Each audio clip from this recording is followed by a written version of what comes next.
Mesdames, Messieurs, Trans TV International est très contente de vous accueillir. Aujourd'hui, nous allons parler d'un sujet très important, extrêmement important. C'est un sujet, c'est une situation, si je peux mieux dire, que tous les citoyens peuvent se retrouver en face. Par exemple, vous marchez dans la rue, vous vous promenez au bord de la plage, dans la forêt, et puis soudainement, un individu vous agresse ou agressez votre famille. Qu'est-ce que vous allez faire? Eh bien, vous allez appliquer ce qu'on appelle de la légitime défense. Aujourd'hui, nous sommes très contents sur Trans TV International, sur notre plateau, d'avoir Madame Cassandra, qui est une spécialiste en la matière. Elle va nous expliquer qu'est-ce que la légitime défense. Mais qui êtes-vous d'abord, Madame Cassandra?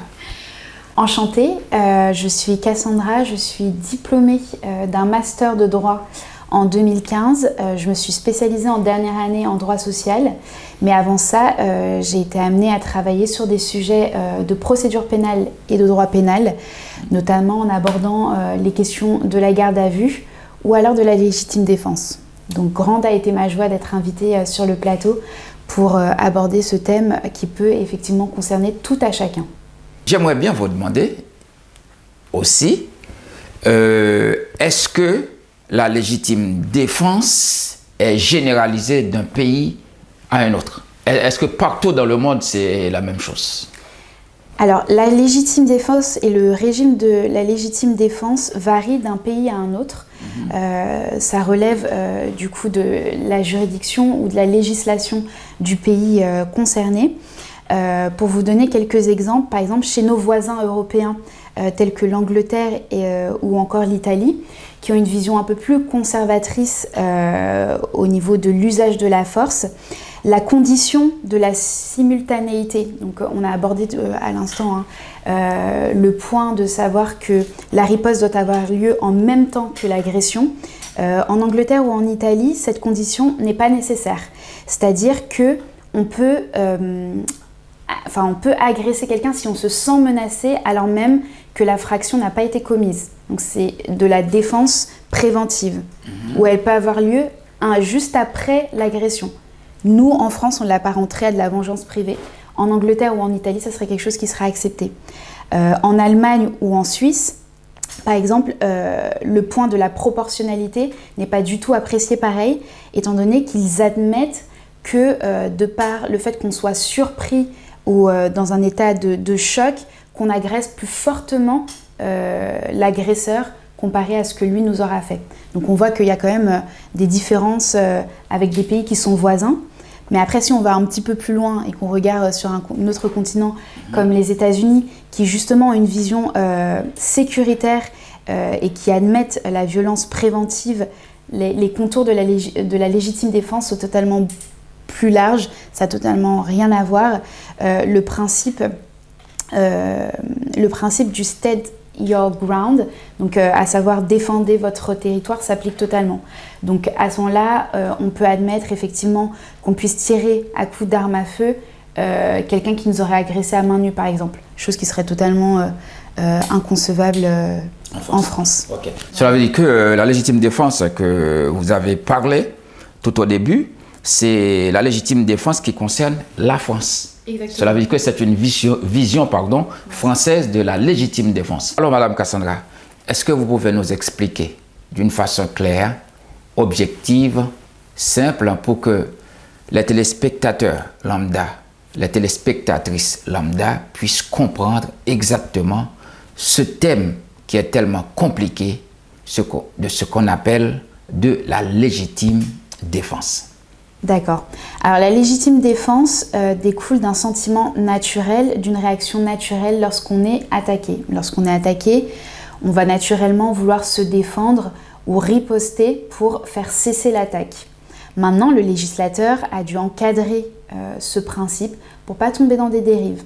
Donc aujourd'hui, la légitime défense, en fait, c'est une autorisation que donne la loi d'utiliser la force pour pouvoir se défendre, protéger quelqu'un ou protéger un bien. Et donc, lorsqu'on est couvert par la légitime défense, on échappe à toute condamnation pénale. C'est-à-dire, un fait qui normalement aurait dû être répréhensible, là ne le sera pas, étant donné qu'il s'agit d'une riposte. Mais du coup, c'est quelque chose qui est très encadré et que l'on peut retrouver. Le régime est expliqué à l'article 122-5 du Code pénal. D'accord. Bon, et comme vous l'avez expliqué, c'est que d'un pays à un autre, d'un continent à un autre, le mot, le thème, au niveau de la sémantique, c'est pareil, mais dans la pratique, il y a une très grande différence. Est-ce que maintenant, la légitime défense qu'on va parler aujourd'hui, c'est la légitime défense qui concerne surtout la France? Oui. Alors, on va rentrer dans le détail du régime français, vu qu'on est en France, mais on va regarder un petit peu ce qui se passe chez nos voisins pour comprendre un petit peu mieux comment on se situe et avoir une vision un peu plus globale de la légitime défense. Alors, la légitime défense en France, comme je viens de le dire, est très encadrée. Il y a des conditions qui doivent être remplies pour qu'elle puisse être accordée. Donc déjà, il faut qu'il existe un danger réel, actuel et injustifié.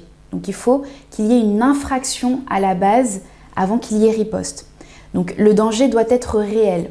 Pour vous donner un exemple, par exemple, un agresseur est maîtrisé et allongé au sol, mais vous venez lui donner des coups.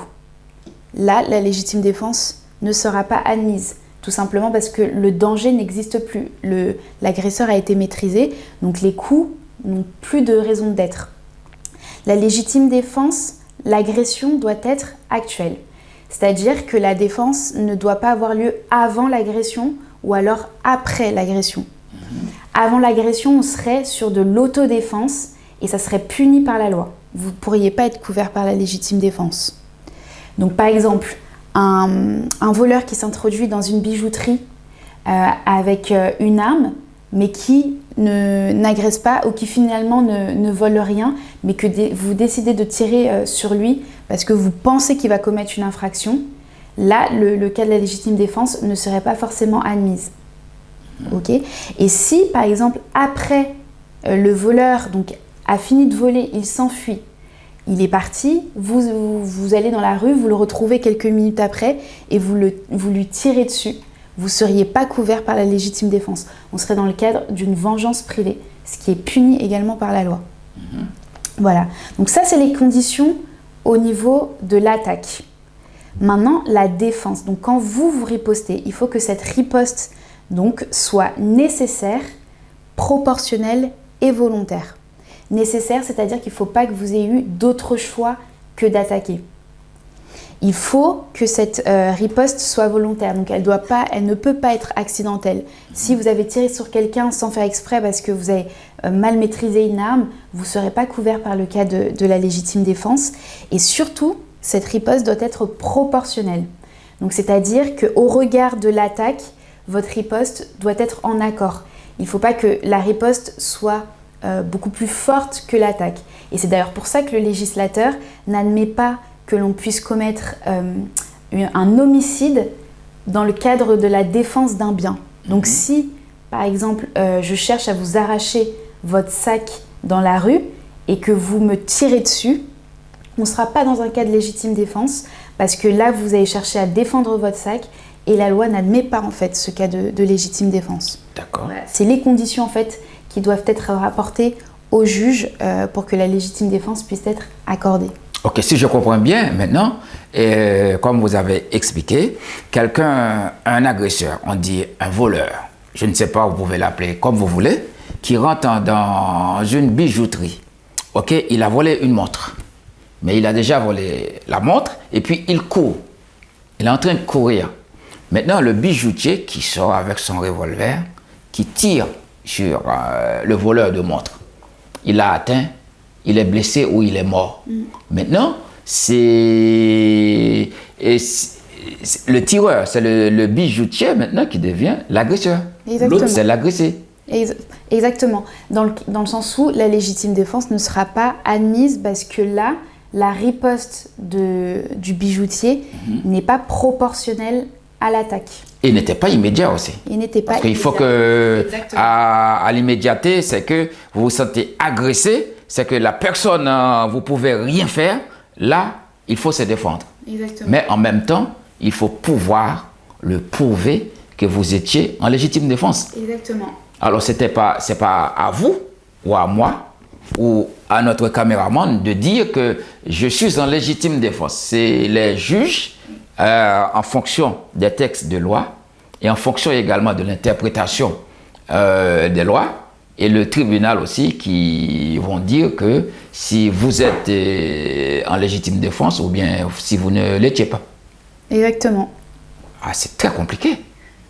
Non, enfin, je pense pas. Il faut juste comprendre que effectivement le législateur donne le cadre de la loi avec les conditions qu'on vient de voir de proportionnalité, de nécessité, mais que l'interprétation revient au juge, donc au juge correctionnel ou à la cour d'assises, de décider si effectivement vous avez bien rempli les conditions. Donc d'un cas à l'autre, cela peut varier.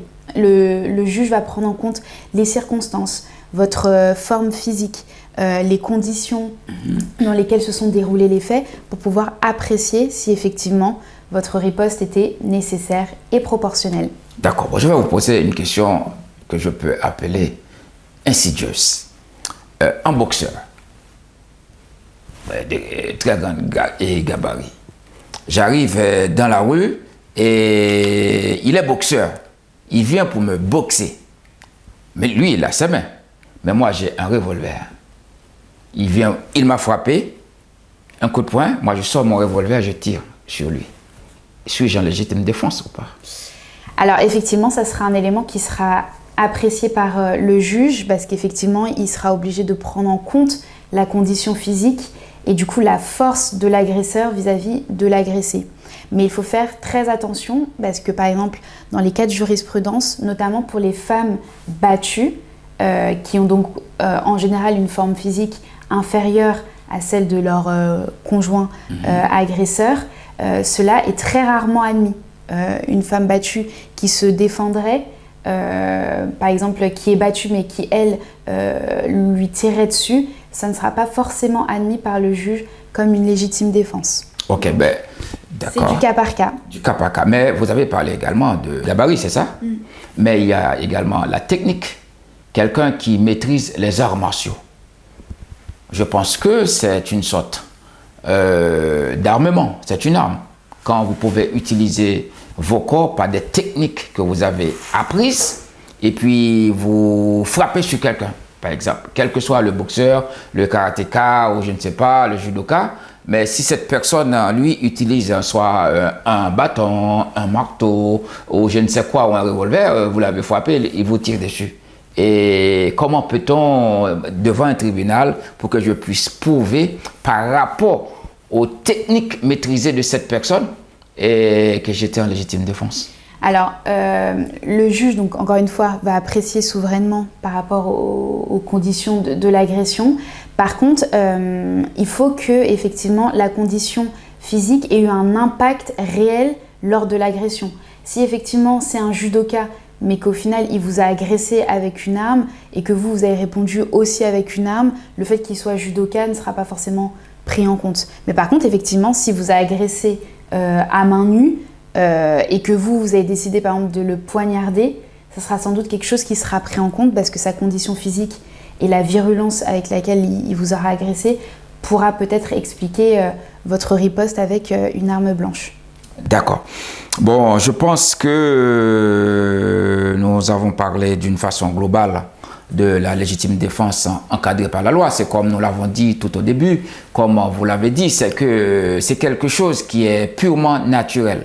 Bon, même les animaux, on va comprendre, par exemple, une mère poule, si vous venez pour agresser ses poussins, et d'une façon naturelle, la poule va défendre ses poussins. C'est-à-dire que même un nourrisson, si vous arrivez pour mettre le doigt dans son œil, il va toujours faire quelque chose, c'est tout naturel, c'est instinctif, si je peux dire. Alors, voir qu'une grande personne, vous voyez que quelqu'un attaque votre famille, ou bien vos amis, même parfois dans la rue, parce que je me rappelle une fois, vous pouvez même défendre, c'est pour ça qu'on a parlé de la défense d'un tiers. On peut utiliser de la légitime défense pour défendre un tiers. Dans le métro, par exemple, vous êtes dans le transport en commun, et puis un individu arrive, il commence à frapper sur quelqu'un. Alors je pense que si les gens, les personnes qui sont là, doivent agir. Alors je pense que si les personnes ne réagissent pas, il va y avoir des sanctions aussi. Des sanctions pour non-assistance à personne en danger. Mais parfois, vous allez pour défendre quelqu'un, vous allez pour vous défendre, vous vous retrouvez devant les tribunaux, même emprisonné parce que vous avez mal utilisé votre légitime défense. Je pense que dans certains cas, si vous pouvez vous soustraire, courir, vous enfermer quelque part, appeler le secours, crier, là, je pense que c'est mieux. Mais il y a des fois, on n'a pas le choix. Je ne peux pas dire qu'on n'a pas le choix, mais on a fait un choix qui est fort souvent répréhensible ou bien punissable par la loi. Est-ce que vous pouvez, d'une façon globale, nous faire une synthèse, parce que nous avons dit beaucoup de choses pour que les téléspectateurs, nos amis téléspectatrices du monde entier, de Trans TV International, puissent retenir ce thème, la légitime défense. Qu'est-ce que vous pouvez nous dire d'une façon globale? D'accord. Alors, la légitime défense qu'il faut bien garder en tête, c'est qu'effectivement, on a le droit de se défendre, mais on doit réfléchir à 2 fois avant de se défendre, étant donné que celle-ci doit être nécessaire et proportionnelle. Surtout le mot de la proportionnalité. Qui est très importante, et la nécessité. Donc, bien réfléchir avant d'agir. Si effectivement d'autres possibilités s'offrent à vous pour se défendre, la fuite, le cri, l'alerte, etc., il est préférable d'opter pour cela. La légitime défense doit être le dernier recours, d'autant plus que le juge, notamment avec les civils, a une appréciation très stricte de ces conditions. D'accord, eh bien, merci beaucoup Cassandra pour votre participation. Merci également pour la lumière que vous nous avez apportée en ce qui concerne de la légitime défense, pour que nous puissions, des personnes, je peux dire, avisées. C'est que dans la vie, on ne peut pas tout faire. On ne peut pas faire tout ce qu'on veut. Nous ne sommes pas dans une jungle. Il y a la loi de la jungle. Mais je pense que même dans la jungle, et quand un animal a fait une erreur, et il paie sa cache. C'est que voir encore une société doit être régie par la loi. Aucun citoyen n'a le droit de se faire justice soi-même. Alors, nous sommes arrivés au terme de notre émission, et Trans TV est très contente, était même très contente de vous accueillir pour l'émission du jour. Alors nous remercions infiniment Cassandra de son passage sur notre plateau. Eh bien, chers amis, ce serait pour une autre fois, pour une autre rubrique. C'était Lionel Portin pour Trans TV International. Merci.